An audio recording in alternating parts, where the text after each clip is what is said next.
Grab your headphones, listen up, you know you love it. Drop the facade. Like the Dark Knight Detective, they've got some perspective. They're a pure crime-fighting collective. It's the Bat Pod. Welcome to this episode of DC Currents, and I screwed it up. You know, John, you screwed it up. I didn't screw it up. Welcome. Did you mean Gotham Currents? Is that what you meant to say? Yes, okay, yes. Our last episode was DC Currents. So welcome to this episode of Gotham Currents. My name is Bill Beer, and joining me tonight, as always, John Coos. This is where you should have sound effects that go, the crowd goes wild. Okay. No, next time. We'll work on that. We'll work on that. Good. All right. We'll see what happens. So tonight we're going to be discussing Batman 155, Batman and Robin number 16, and Catwoman number 70, and then a new book, Two-Face number 1. Yeah, keep adding. The Bat Pod is a spoiler podcast. Please read the comics we're reviewing so you can enjoy the show. All right, then. So, back at Batman books, back at Gotham books. So, we're going to start off with Batman 155. Great story so far. The Dying City Part 3, written by Chip Zdarsky, art by Jorge Fornes, colors by Tomeu Mori, and letters by Clayton Cowles and editor Bob Levin. We left Batman and Jim Gordon in silence on the floor at the crime scene of where Mayor Nakano was murdered, apparently by Jim Gordon, who just pointed his gun at Batman saying he was defending himself. Our story in this issue starts 13 weeks prior to that scene. Jim Gordon is a private investigator. Harvey Bullock is his partner. They've been working cases like, is my wife cheating on me, and other glamorous jobs. Jim isn't happy with his new life. Harvey tells him they were contacted by an anonymous woman who is paying up front. We moved forward 3 weeks later to a bar where Jim is meeting his client, Koyoku Nakano, the mayor's wife. She hired him to find out if the mayor had been cheating on her. Jim tells her that after trailing the mayor for a couple of weeks, all he discovered is that the mayor's a workaholic. As she's about to leave, Jim puts his hand on hers and explains that a job like being mayor is like a drug, all-consuming. He relates to it, like when he was police commissioner. Then she sits back down and sobs about how lonely she's been. Channeling Blue Lantern Saint Walker, he explains all will be well. Actually, he says, it's going to be okay, Koyoku. You're not alone. Putting his hand on her hand. 2 weeks later, these lonely hearts are strolling in a park in the rain, apparently at night, with no umbrellas. How pathetic! No, but Koyoku mentions that Jim can get his life together. After all, Harvey's back at the GCPD. Jim explains he can't get her husband, the mayor, to return his calls. Then a couple thugs show up. They want to nab the mayor's wife. Gordon does what Gordon does, kicks butt. He knocks out one and shoots the other one. 2 weeks after that, Leonid Cull, Court of the Owls guy from the last issue, shows the mayor pictures of swinging Jim Gordon making out with the mayor's wife. A week later, Jim is smoking a cig after an amorous congress with the mayor's wife and griping about Vandal Savage becoming the new chief of police. The mayor's wife suggests they should get a new start in Metropolis. Then we move all the way to 3 nights ago, the night of the mayor's murder. Jim goes to Nakano's, apparently to hook up with the mayor's wife, or at least pick her up or take her on a date, or we don't know for sure. Instead, the mayor's there. He states she's gone, probably to her sister's house. They argue. Insults fly. Jim punches the mayor.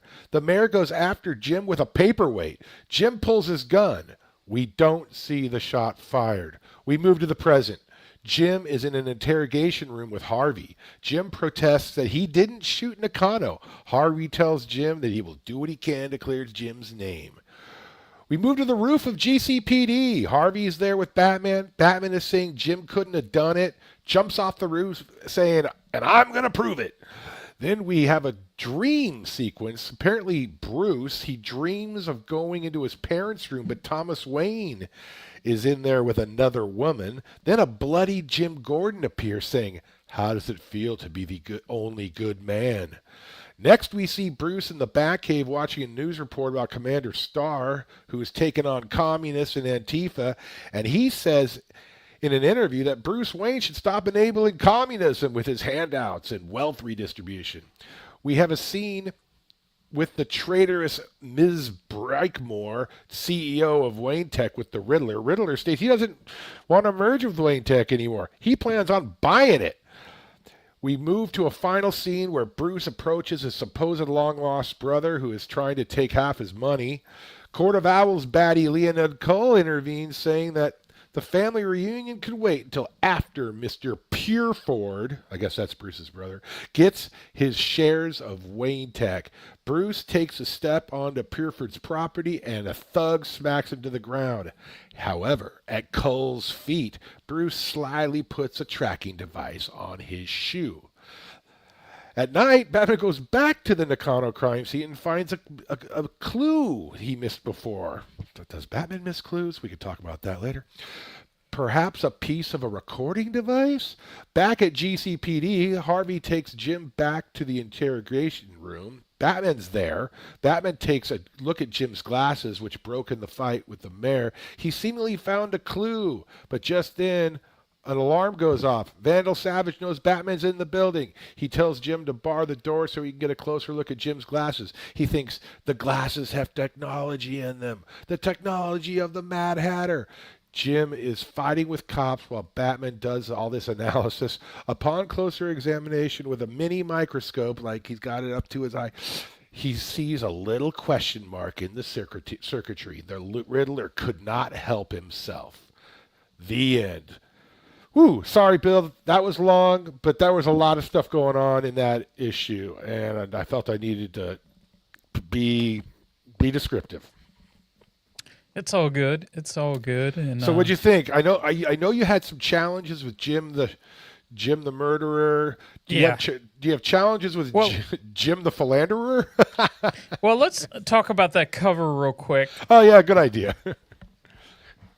Let's talk about that cover. You get that cover, Batman is fighting, what it looks to be Court of Owls members, but you got the police, a different thing. And I think this cover is just showing, that the police is under the Court of Owls influence, and the Riddler has something to do with it because he has his back turned looking. I actually like this cover. This was a cool cover. Yeah, we talk about covers sometimes and how whether they're just a pose of a big hero, nothing to do with the book, or sometimes the scenes that aren't in books. This isn't in the book like you say, but it's like sort of an allegory of sorts of what's going on in the story. Mm-hmm. Corrupt police, Court of Owls, Riddler. I like it too. It's pretty cool. Yeah.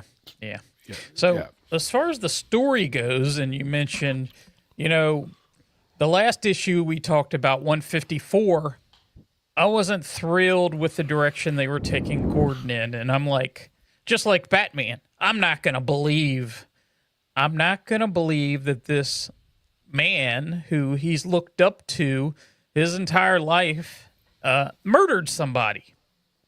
Mm-hmm. And after reading this, I wouldn't say I'm off the hook 100%, but I feel a lot better. But does Jim Gordon and his behavior in here a little odd? It's a little odd, and I think we get some clues. I mean, you could call it lovesick and depression combined. Maybe he's not himself. Right. He's clearly bummed about being a private eye, chasing down whatever. Grief does a lot to you. Right. For sure. He grieved his murdered wife. I know it's been like 20-some years ago at this point. But the other thing is the loss of the commissioner job. I think that's another thing, that you can grieve a job. For sure. So he's going through a lot of things here. I'm glad that he didn't outright kill him. I think that would have changed his character too much. Yeah. I think what we're leading up to is that there's something going on with these glasses and the tech, that there's maybe he did pull the trigger, but he was being manipulated. We still don't know even that much, but it's going in that there's something going up with the glasses and other and the Mad Hatter sort of mind control stuff, right? Yeah. There's got to be. Absolutely. And I want to bring up, while we're talking about that, I want to bring up something from issue 147. One is from 147 and one's from, I believe, 149. The one from 147, they have the Riddler hooked up to this machine, and he's asking, them, is this a lobotomy? And Zerna in Failsafe said, we're going to cure you of your constant desire to prove yourself with malice. Whatever that means. We can decipher what that means, but I don't know. Do you think it did something to the Riddler? Because the Riddler always had an incessive need to have riddles, whatever he did, or whatever crimes he pulled off. Do you feel that he changed a little here, or it's the same old Riddler? It's just he's just trying to. Well, I think that wasn't by accident, and we talked about it afterwards. I think I wasn't sure if it was on the show or offline or not, but Chip Zdarsky put that in there, and then they kind of parked it a little bit for the Absolute Power arc, and we figured they would come back to that. And so here's Riddler. Is he? I think the short answer is probably yes, but I don't know the linkage between what Zerna thought he was doing to him, because I almost would think that he was thinking he was curing him of crime. Well, he's kind of not cured of crime now if he's messing with Gordon.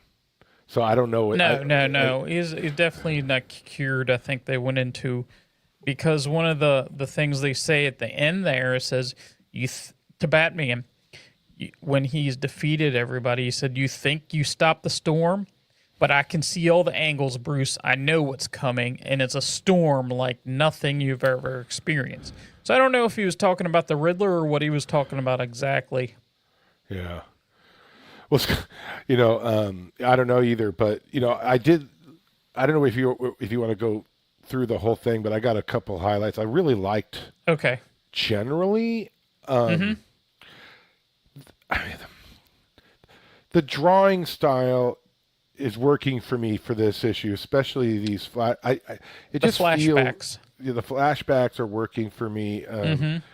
It's kind of reminiscent of some of the other stuff we're reading, like Batman and Robin Year One kind of older feel or whatever. Yeah. But the scene in the bar with Nakano's wife seemed very realistic to me. And now I mentioned that Jim shot one of the guys.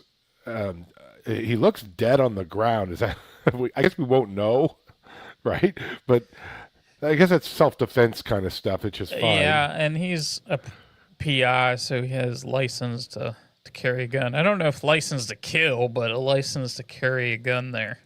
Yeah, and then you got the tables are turned. It's kind of funny where you have Jim being approached by Kayuku or whatever about hiring him to spy on the mayor to see if he's cheating, and then Leonard Cole must have hired somebody else to follow Jim on the wife. to find out she's cheating with Jim.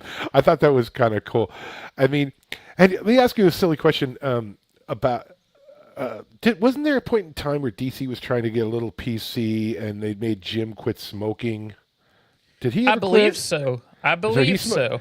and I think he went from cigarettes to maybe a pipe, and then and he's smoking cigarettes here. I mean, is that a new thing? Is this because he's depressed and he fell off the cigarette wagon? It could be because I haven't noticed that in a long time.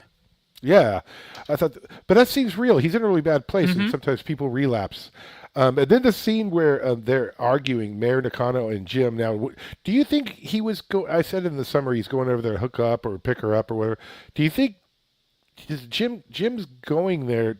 Not is he? What's your thought of like? Does he think the mayor's going to be there, or does he think that the mayor's not going to be there? No, I'm thinking he's thinking the mayor is not there. Yeah, I'm not 100%. The mayor. Yeah. Yeah, I'm not 100% sure he's going over there because he's going to. Do you think he's running off with this woman? Well, she suggested they were going to maybe going to Metropolis or something. Yeah. So maybe, I don't know. It's hard to say. But then this argument, I thought the mayor really like. Oh, yeah, hitting. He hits him, and he called him a hypocrite, and then he pointed out that his daughter, Barbara Gordon, was shot and his wife was killed. And like he's basically saying, "You are a giant loser, dude. You can't protect anybody." I thought that was like ouch. That poor Jim. Yeah, right and I mean, how old do you think he is here? Jim? In his 60s? He's got to be 65, 70? Right. 63, right. Like He punched him right in the face there. No, okay. So if we think what we know is these glasses, was being controlled by the Riddler using the tech, Jervis tech. Is any of the behavior leading up to this being controlled? Or do you think it's just this incident? That this was this was created by, the Riddler, the head of the Court of Owls, Leonoid. This was created to have this confrontation. Well, Jim mentioned something about the glasses and how he needed new ones. Mm-hmm. I was trying to get my head around the order of operations on that. Like, so I'm thinking that, where was that? I hate to do it like live about the glasses, but it's when he was talking to Batman, right? Or something. There was something about how he got a new glasses, right? Yeah, somewhere it did say that. I don't know if it was this issue or previous. No, it was in this one. But anyway, I think after Cull finds out that Jim is hanging out with the mayor's wife, somehow they got his glasses. That's when they probably switched out his glasses or whatever. Yeah, something like that, because otherwise it would have been planned too far along. But so the way I see it is that Cull helps the mayor to trail the wife, finds out it's Gordon, then goes, ding, I could use Gordon to knock off the mayor. And so that's what I think kind of happened here. But, the Riddler, whether he's messed up in the head or not, it's really irrelevant. Maybe it isn't, but I don't know. It doesn't feel like it matters that much because, he put that little, his trademark in the microchip because, I mean, the Riddler, what's your take on the Riddler generally? Does he want to get caught, or knowing Batman will have... It's like he has this obsession to, give clues. Right. In his riddles. That's what the obsession is here. So we haven't seen too much of that at all, so... I don't think much has changed. We will see how the story goes, but the Riddler has to stay with the riddles, right? He can't. Yeah, They you couldn't have change. to. Right, right. Yeah, otherwise you So, would be the Riddler. One scene I really liked is, Bullock and Batman's on top of the Gotham City PD and they're talking and Batman says, "He didn't do it.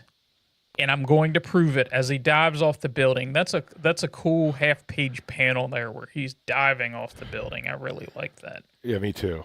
I thought that was cool too. He's got such faith in Jim that he just can't process that he killed him, which is, cool. Right. So, all right. Well, I thought that was good. Move the story along.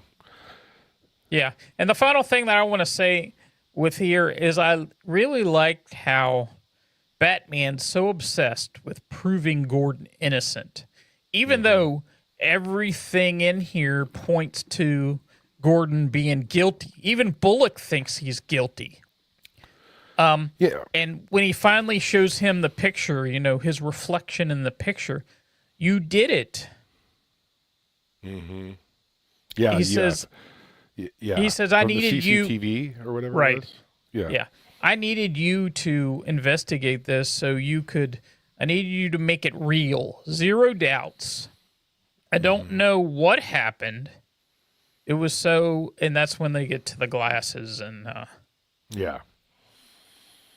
we see that sort of thing. So, yeah, I'm looking forward to next issue. Batman's kind of in a bind at the moment. He's got cops all over him. I'm sure he'll be able to get out of that one. Maybe. So. But he's a damn commie, though, apparently. I don't know. We'll see where that storyline goes. But Yeah. Anyway, all right, cool. So what's up next? Did we go doing some Batman and Robin now? Yeah. Batman and Robin is our next issue. Batman and Robin, number 16. We get a cover here, and I want you to tell me exactly what's going on in this cover because I'm not 100% sure. It looks like Batman is gliding over the city. Are they jumping? Are they jumping down from a building and Robin's upside down? What do you think's going on in this cover? It's a little awkward. It almost looked like Batman's stepping on, like about to plant his foot on something because of the way his other leg is, but he's not. And I guess Damian's upside down. I don't know. I stared at it for a while and I couldn't figure it out either. So I don't know. Yeah, it's an okay cover. I just didn't know what was going on there. So yeah, it's a little weird. And Damian's his eye holes are like, is that like an anime kind of affect or some kind? Almost, yeah. Because it doesn't look like that in the book. Thank goodness. No. Anyway, all right. So your writer is Philip Kennedy Johnson, artist Miguel Mendocana. And I know I butchered these. You gave me this one just for that purpose, so I have to pronounce everything. And Carmine D. G. Domenico, colorist Marcelo Malo, and your cover artist is Javier Fernandez. I'm going to give it real quick before you get into it. I'm going to, if anybody's listening out there that knows, I don't know what language this is. I'm going to go with Miguel Mendonça because that C is really funky looking. It's got this little tail. Okay, sorry. Go. I will take your word. I'll take your word for that one. All right. At the ruins of Arkham Asylum, where a group of Memento fans and podcasters are gathering, someone taking selfies sees a background ghostly image on her phone as they exit the cells and attack the group. Batman and Robin finds evidence of a rare hallucinogen in a flashback to his training under Bly. Investigating murders in London, young Bruce finds similar evidence that reminds Bly of the even earlier set of murders in 1886 that recounts the story of Nicodemus Crow's cult in Gotham, which they used a toxin called Gravedigger's Poppy. Gordon arrives and mentions he has been hired as a private consultant. He introduces Lieutenant Catherine Lautrec, formerly of Scotland Yard and now the Police Nationale of Paris. She insists the killings are the work of Memento rather than a copycat. Batman and Robin are training, and Batman tells Robin that Lautrec was training under Bly also. Batman pauses the training. He tells Damian that he's been disengaged on patrol and has been missing school.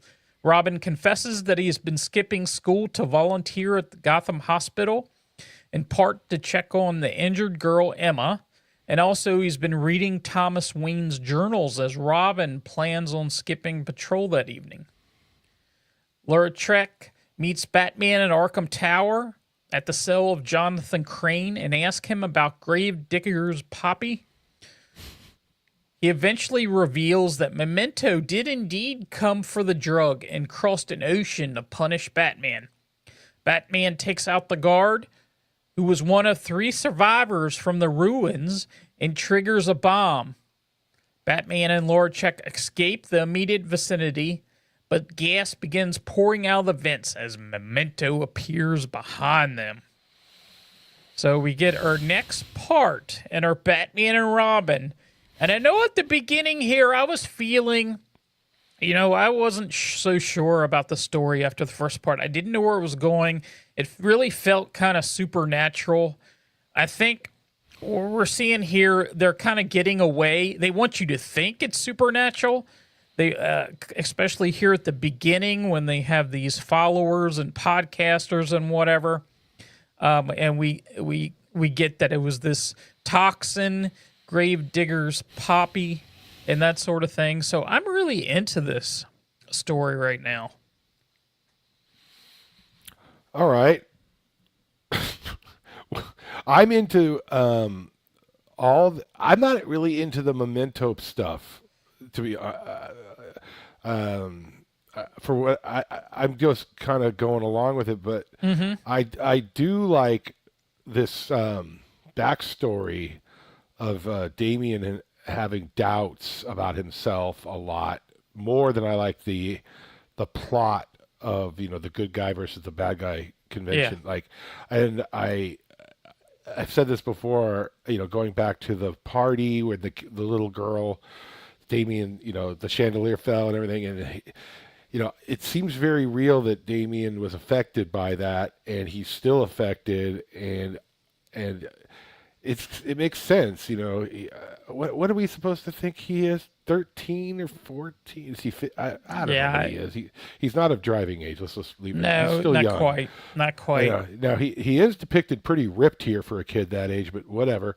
But I loved all that, and I also liked this interaction with this detective from Paris. It's just kind of funny that it's convenient that Jim Gordon was brought in to consult, which I think was interesting. I'm not sure if it was necessary though, but whatever. But I like her as a character. She doesn't seem to have any problem standing up to Batman, which is kind of cool. So yeah, I'm sorry if I'm not kind of embracing the this gentleman ghost-like character, whatever he is. And I've never been a fan of sort of ominous sayings that are I don't know why. Like, so this guy occasionally speaks in poetic form, and it's kind of all ethereal. The word bubble is, and so I don't know, man. I'm glad you're embracing it more than me, the main plot, but it hasn't done much for me. But the other parts, the interpersonal thing with Batman and Robin, have made up for it for me. No, I think this shows Damian having a weakness, which is refreshing. Yeah. Right. Yeah. I think he's a young teenager, and we're seeing that, and I really enjoyed. Do you think that aspect of it? I mean, we know these things are fluid in continuity, but like, are they moving? Damian seems a little older. Like, not that they accelerated him or like they did with John Kent or whatever like that. But like we often see him like when New 52 came out, and then coming off the Morrison run of Batman back when Dick was Batman back in pre-New 52, Damian was like 10, 12, like 11. He seems more mature here, right? And so that would, is that how you get it? His body seems a little longer. Have they? Is this just me, or does this issue make him feel older? He does the way he's drawn here. It does make him look like he's a touch older. If he started out when they started out and he was 13, maybe he's 15.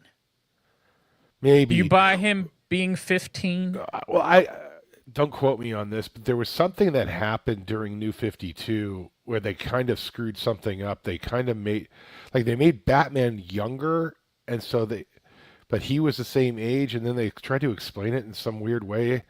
But anyway, I don't want to get hung up on it. He just reminds me, like the way he's drawn reminds me of Tim Drake from before Damian came over. I can see that. I can see funny. the way it's drawn. Anyway, yeah, but I like the way this detective is, and she was a young pupil when Batman was in London. Is that the deal here? Yep, they were looked like they were close to the same age. Maybe she's a little older because she looks like she might be a little taller, but. Oh, you mean back in the flashback? Yeah, it's hard to tell. Yeah, but she looks pretty. She's aged well. I'll give her that. Yeah. And we talked about Jim smoking cigarettes. Here he's smoking like a pipe, so he's getting his nicotine one way or another. Anyway, so what? About these murders, real quick. Yeah. Let's focus on the plot. This Gravedigger's Poppy that they're obviously getting, and they see these things that aren't there. How are they dying? In the flashback it says basically they were killing each other. Is that what you think happened at the beginning here? Or are they, are they dying from their fear, or what is it exactly? I want you to tell me. I don't know. I mean, they're saying they killed each other, so were they going? That was in the flashback here. But, right. Did they go manic on this drug and just start taking each other out or something? Maybe. Yeah, that's what. And look, I don't need everything spoon fed to me, but I'm almost working too hard to understand this storyline a little bit, and it sounds like you are too. But you like it a lot more than I do right now. So I thought you should explain it to me. I just think it's a mystery. We have who I think is. It's not. I don't think this is the real. This isn't the real Memento. It's like a copycat of some sort, and they're recreating previous murders. Almost to the exact. And this is Arkham Asylum. And for those of you out there that was like, Arkham Asylum, why is it destroyed? Isn't Arkham? Well, this is an Arkham that we saw before Arkham Tower. So now Arkham Tower is in the middle of the city. And that happened a few years ago. Where Arkham was basically blown up in Infinite Frontier number 0. Do you remember that issue at all? Infinite Frontier 0, no. Yeah. That was right before Future State, I believe. So it was destroyed, and that's the ruins they're in at the beginning here. So. Well, couple more comments. I like the scene with the Scarecrow, or what's his name? Scarecrow. But what's his real name again? Crane. Jonathan Crane. Yeah. Because he's real cocky until Batman goes nuts on him, which I thought was. Right. I thought that was really cool. I mean, Batman knows using fear to. Yeah, and he knows that Scarecrow is hiding something, and he just like, okay, you want some fear? I'm gonna scare you right now. But there's this scene, and I wish we could show it, but I don't know if I can get this like right here, or is it all screwed up because I have my stupid background on? But there's this picture. Gosh, I wish I could show it. Where Batman throws the table. It's the top panel in that scene. For some reason, and I know you and David do back issues, like doesn't that cowl doesn't that kind of look like Norm Breyfogel's drawing a little bit, like back from those books from Detective, like in the way 90s. His cape is and that sort of thing, and the way you can just see his teeth. I just thought that. Yes, I don't know if you're right. You're right about that, because in some issues, all you see is his teeth and his eyes. I don't know if that was a deliberate nod or not, but I loved it. And It could be. And then you see like Jonathan Crane, like he might as well have pissed his pants. He went from cocky to petrified quick. I thought that was cool. And what do you think explains Batman's anger? Is because all these kids are getting killed and stuff, or hurt or whatever? I mean, he looks like really mad. Yeah. Well, I think he just wants to use fear on Scarecrow, and Scarecrow gives right in. Yeah, because he doesn't. Yeah. He's stuttering and everything, and I do like that panel there where he is looking into Crane's eyeglasses and sees the guard getting ready to shoot him, and he takes the guard out. Yeah, no, that's cool. Is Batman going to make it out of this scene, because he gives her his only mask when the gas starts coming in? I love this line. You carry a spare mask, and then he's like, well, Robin carries the spare. Right. Robin's not here though, so I Right. I don't get one. Yeah, I'll just hold my breath. I just hold my well, he can do that. So yeah, I'm sorry. I don't want to sound down on it. Maybe I'm a little confused by the main plot, but everything, the subplots are all are keeping me going on this book. Before we get too far, we got a couple comments here on our YouTube. Okay. I just want to throw up here. They're going to tell me I'm an idiot. I don't know. We have somebody saying hi, Ashley Smalley saying hi, and she has a question. It says, which one's Batman and which one's Robin of the two of you? Well, that's an obvious answer. I'm, of course, Batman, and you're Robin, because you're the sidekick. Well, I used to be Robin. Now I'm Nightwing. Have you seen my abs? Now, if we're talking about Have you seen my abs? No, please don't keep them to yourself, please. Well, no, you should have seen them 30 years ago. Anyway. If we're oh my goodness, here we go. And if we're talking about age, then I would definitely be Robin, and you would be Batman because you're a lot older. I am. Am I right? I don't know. Am I right? Yes. And then we have another comment here.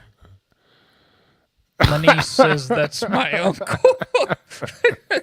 Yep.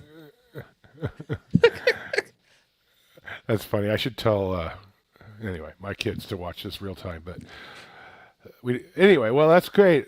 I love the interaction. Good questions. Good questions. I'm certainly not Jason Todd.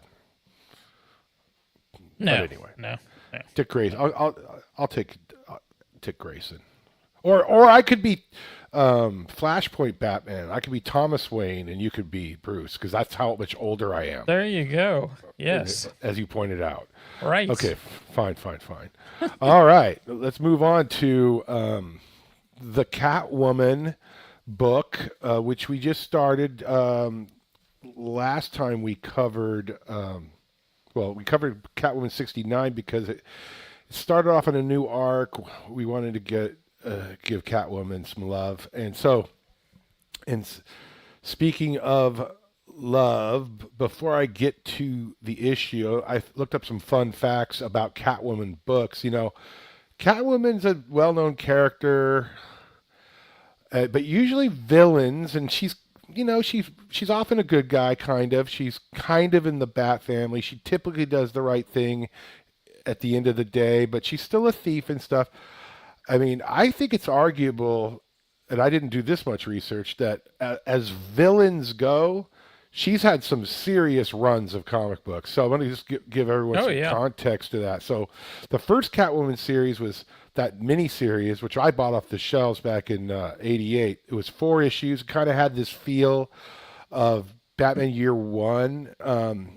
And I fondly remember that book. It was kind of drawn the same way. And then Catwoman Volume 2 came out in '93. It ran until 2001. That had 95 issues. Then literally a year later, Catwoman Volume 3, 2002 to 2008, 83 issues.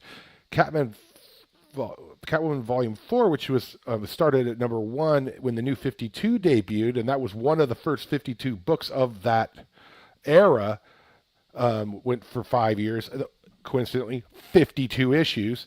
And now we're on a series that started in 2018 that's at, I think on the stands right now, it's 72 or 73 issues. Maybe it's 72. But anyway, I just wanted, I don't know, Bill, if you have any thoughts about that. Have you ever seen a villain get that many comic books? You know, I don't think there is one come anywhere close, or even anyone. We haven't. I don't think we have. Definitely, DC. This is, you know, the number one villain book or anti-hero or whatever you want to call it. Definitely Marvel. You don't see that. Maybe it's because she's a thief, but she also is deeper than that. Anyway, just thought it'd be a fun fact. So let's talk about Catwoman number 70 here. Catwoman 70 is written. It's No Further Bets Part 2. Writer Torun Grönbeck, and that's a female, by the way. It's hard to tell by the name. Art Fabiana Mascolo. Colors Patricio Del Peche. Letter Steve Wands. Editor Bob Levin. Let's talk about the cover, because that's what I didn't do last time. What'd you think? I think this is a cool cover given how the story is going. You know, you see Catwoman facing many pictures of herself in different kind of costumes, different hairstyles, you know, makeup, that sort of thing. And it says the many faces of Selina Kyle. Yeah, and even though there's all those series, I read a lot of those series, like the 90s. Kind of forgettable in some ways, but I don't remember this sort of espionage, secret life angle. Which do you? I don't remember. No, I don't recall, but this is cool. Pretty interesting. Yeah, it's kind of a fresh take that she's got, you know, a deeper dimension to her. So anyway, the cover's pretty cool. So let's get into the book. So we got Catwoman 70 takes Selina on the run, far from her Gotham power base, after she's framed for a series of murders, including one of her own alter egos. With assassins tracking her using facial recognition, she heads abroad to seek help, but the odds are against her. In search of clues regarding the bounty that's been placed on her head, Selina travels to Berlin, hoping to reconnect with one of her old accomplices from her days as a roaming international thief. She meets with Susie Sinner, a friend from her former life as Evie, but the reunion is bittersweet. Susie's eyes still hold pain from Selina's sudden disappearance all those years ago, and their meeting puts Selina out in the open, allowing her enemies to tighten the net. The issue brings a fresh layer of realism to the DC universe, with a nuanced look at Catwoman's past and a dramatic, artistic atmosphere that transports us to European locales. The bold line work and matte colors and depth and complexity to the story. From the grandeur of Berlin to the charm of its scenic spots, each location is vividly brought to life. So anyway, I started getting a little flowery there. Okay. As Selina navigates her complex past and tries to stay one step ahead of her pursuers, the issue sets up a thrilling ride with multiple competing powers and mysterious individuals coming for her. The use of facial recognition technology to track Selina adds a sense of urgency and danger to the story and raises questions about the identity of the villain behind the plot. Is it the calculator or someone else entirely? The mystery is engaging, and we'll see how it unfolds. Overall, it's got a lot of action, Bill. I mean, what do you think? I mean, it's not clear where this is really going, who is trying to take her out, but I guess that's kind of got this Born Identity kind of spy feel. It's not clear, and that's part of its allure, I guess. I don't know. What are your thoughts? Yeah, it definitely is pretty interesting here. A different take than what we had been getting in Catwoman. I'm interested. I like this one a lot. I have no idea what's going on. I don't know why she needed all these identities or that sort of thing. I know they're trying to kill her this issue. I thought that was pretty, facial recognition. So somebody with some money, is putting a hit on her. So, but I like seeing her, and some of these characters only know her as Evie. Yeah, don't know her as Selina Kyle, but yeah, this Susie Sinner or whatever her name is. Yeah, that scene in, I think it was like a coffee shop or something like that. It felt pretty real. Like they obviously were close at one point, 8 or 10 years ago or whatever it was, and then Catwoman must have felt like she had to split unannounced. And if you're like a friend of somebody and all of a sudden they vanish, and then they show up again, you have mixed feelings. Like, where have you been? I thought you were dead, or I'm kind of bummed that you're like here, but I'm happy you're here. I felt that in that scene. I thought that was cool. I don't know. I like the feel of it, and I think that's one of the cool aspects is the way it's drawn and colored. It feels like different, kind of fresh. Something kind of, yeah. But I watch a lot of spy stuff like Slow Horses and other things. It's got that vibe to me, especially when you put it in Europe. It's pretty cool. Yeah, I like this a lot. I mean, I can't explain what's going on or who's trying to take her out. Know exactly. We don't know. It's we got a little bit of mystery here, which that's okay. Some like their mystery to be, told right away within an issue, but it's okay if you take several issues to get, as long as you have my interest, and I definitely, there's a lot of action in here where it did pique my interest. Now, do you get this vibe where Selina was an assassin? Do you think she was an assassin of some sort? Or what kind of spy things that were they doing? It doesn't outright say that, but I'm just interested to know if that's. My assumption is that she got in over her head with some kind of heist where, I mean, if I had to guess, she double crossed somebody, or she felt like maybe she was in on a heist and she was fronted money, and then she realized that who she was working for were bad guys, and then she stole the Luxembourg King's diamond or something, and then left and or just something. Disappeared. Something like so. I don't think the Catwoman was an assassin though. I don't know though, but I don't think so. But so there's this whole thing about leaving that gal high and dry makes me think that she had to shut down the Evie identity and get out of there. And then now it's all, somebody must have found out like who she really was. Yeah. And then they tried to put a hit out on her or frame her and kill her in Gotham. Well, they're definitely trying to kill her, because how many assassins do they have going after her? Like, Everybody that's into, everybody is going after her, it seems like. It does seem like that. Yeah, she must have really pissed somebody off because there's probably a lot of money out there trying to kill her. The one thing real quick before we move on to Two-Face about sort of superhero, sort of spy type. Did you ever read Grayson? Oh, yeah. After that crime where Dick was exposed, and then he got into that group called Spiral. Mm-hmm. I couldn't help but remember that when I was reading this and having mixed feelings about that series. I thought it went on too long, but in the early issues of that series, I kind of liked it, and then I think it got out of control. But I don't know. Did you think of that series when you read this at all? I didn't, but as soon as you said something, it's like, yeah, that clicked. I don't know why I didn't think of that before. Yeah, whatever. All right, cool. All right, now we're gonna head to maybe this mini series that we're about to talk about will end up in 25 years of comics like Catwoman did.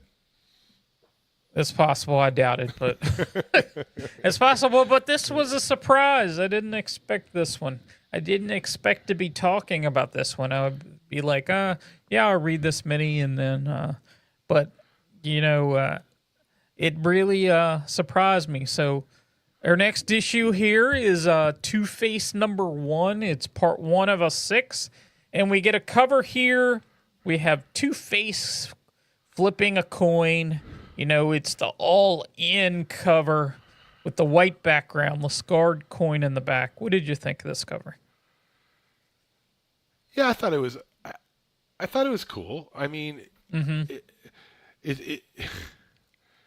mean, it's the all-in cover, as you said, right? It's got the white background. But I guess if there's anything that I like about it in terms of just the obvious that it's a cool picture or whatever, is the Harvey side of his face looks like kind of comical, which makes me like, what's this? It makes me intrigued. Like, what's this going to be about? Is he going to be a super scary Two-Face, or is there going to be a funny Two-Face or something? And it makes you wonder what's inside the book. Mm-hmm. I don't know. That's the best I can come up with. I see what you're saying there. I didn't catch that at first, but yeah. So anyway, so who wrote this bad boy? Our writer is Christian Ward, artist Fabio Veras, colors Ivan Placentia, letters Hassan. I can't. I'm gonna butcher that name. So it's Hassan Placencia. No, letters. Oh, Hassan, letters. Sorry. Hassan. Yeah. Cover: Baltimore Ravas and editor Jessica Burby, associate editor Jessica Burby, and editor Rob Levin. And in this issue, Two-Face introduces us how he came to be as we find out that Harvey Dent has used his legal skills to form a method of governing the criminal underworld in the White Church.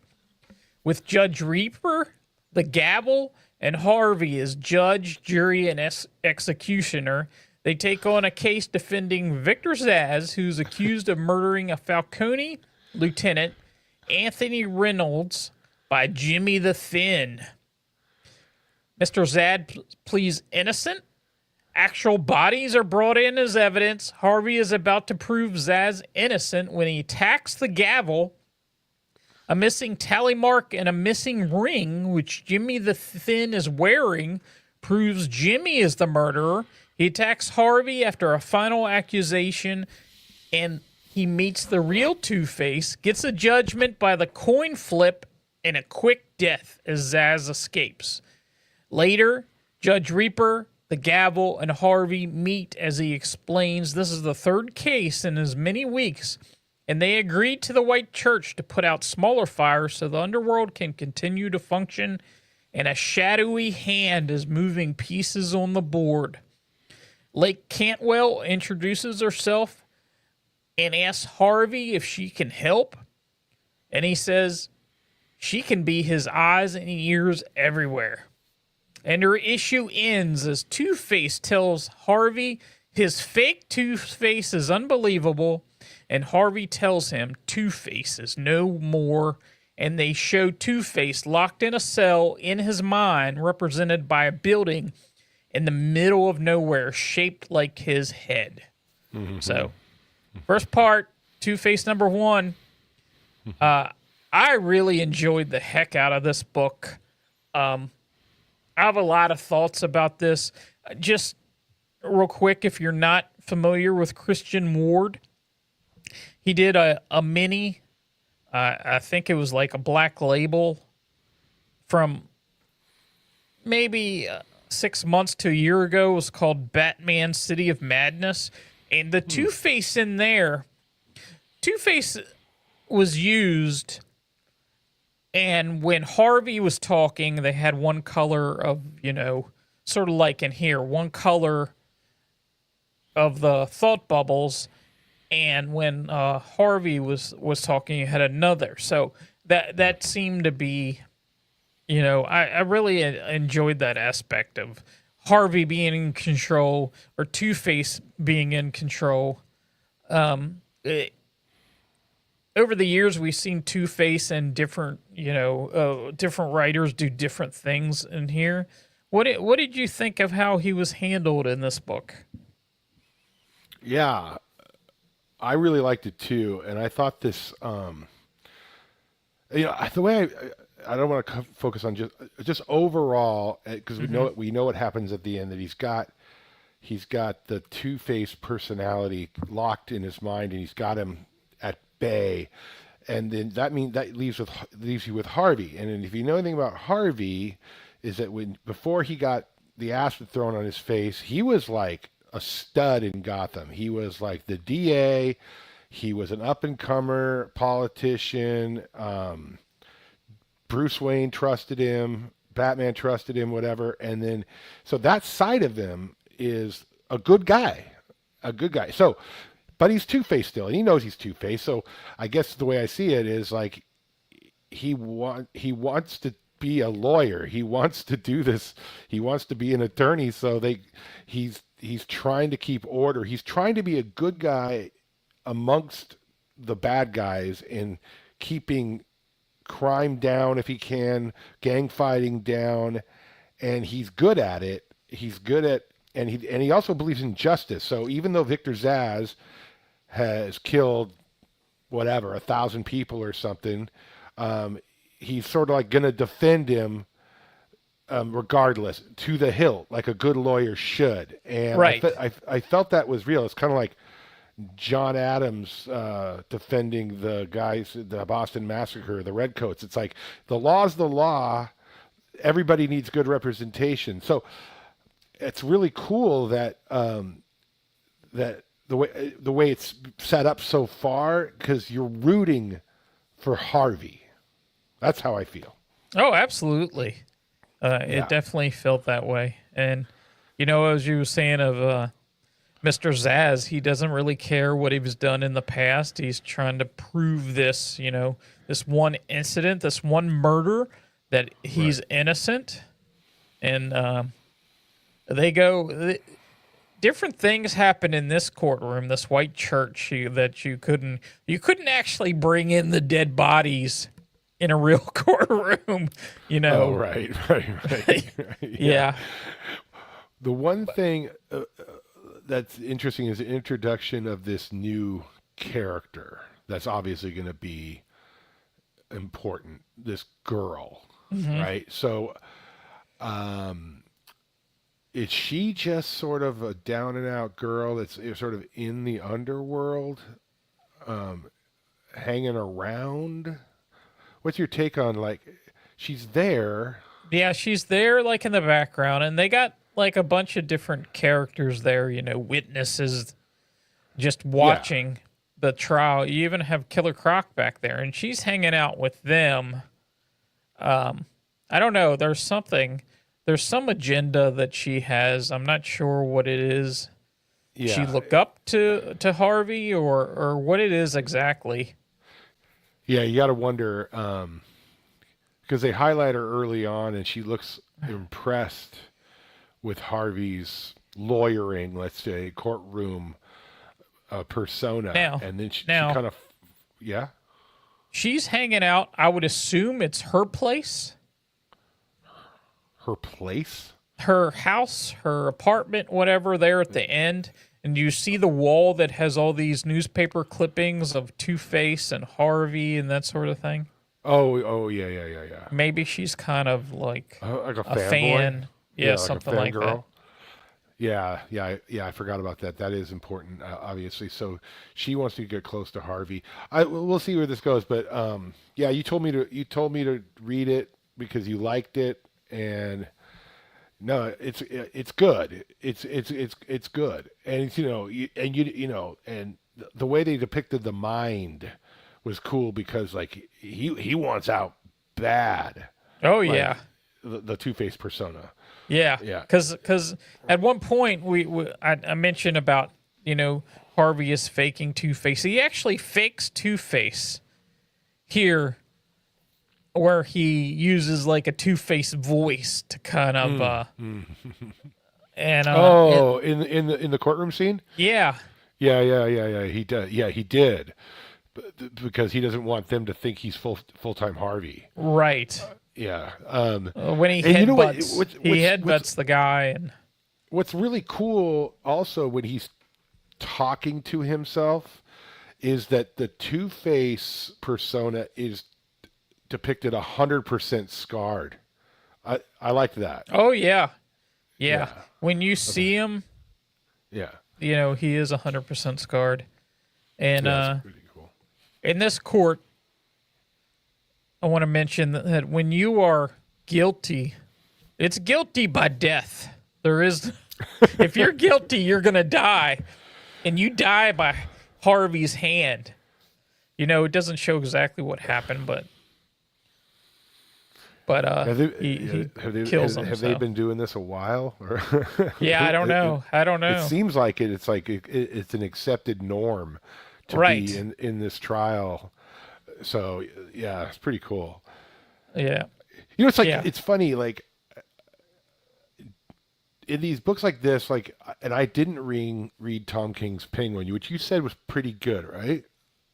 Yeah. Like, does Batman appear in that? Because I didn't read it yet. Mostly he's not in there. No, okay, It's So mostly I wonder about if the there- Penguin I wonder building if there'll his. I wonder if there'll be any cameos of Batman. I'm okay if there's not, because Yeah, I would be okay too. But I just wonder, like, will they be able to resist putting Batman on one of the covers? Yeah, I don't know, just for sales, but I think yeah. this is a really very good first issue. Yeah, and I was surprised. I was debating whether to pick it up or not and just read it in digital, but I ended up picking it up, and I'm glad I did. I've read it like 3 or 4 times. And I guess it's just Oh. the take Wow, that I all right. that I You enjoyed. really liked it. Well, 3 or we're 4 doing a times. podcast on these books. You have to read it. No, I know. Yeah. So But yeah, well, it's going in a good direction. And is this a 4 or a 6? 6. You know? Okay, And cool. I'm going to bring something up here that you will have All right. no idea what I'm talking about. Well, okay. Because you're not a Marvel reader, am I right?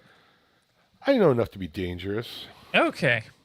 Well, the Incredible Hulk over the years, they sort of have the sort of same thing from time to time where Bruce Banner is like trapped in his mind and can't get out, and it's just the Hulk, or, the Hulk is in his mind sort of thing. So it kind of made me think of that at the end a little bit.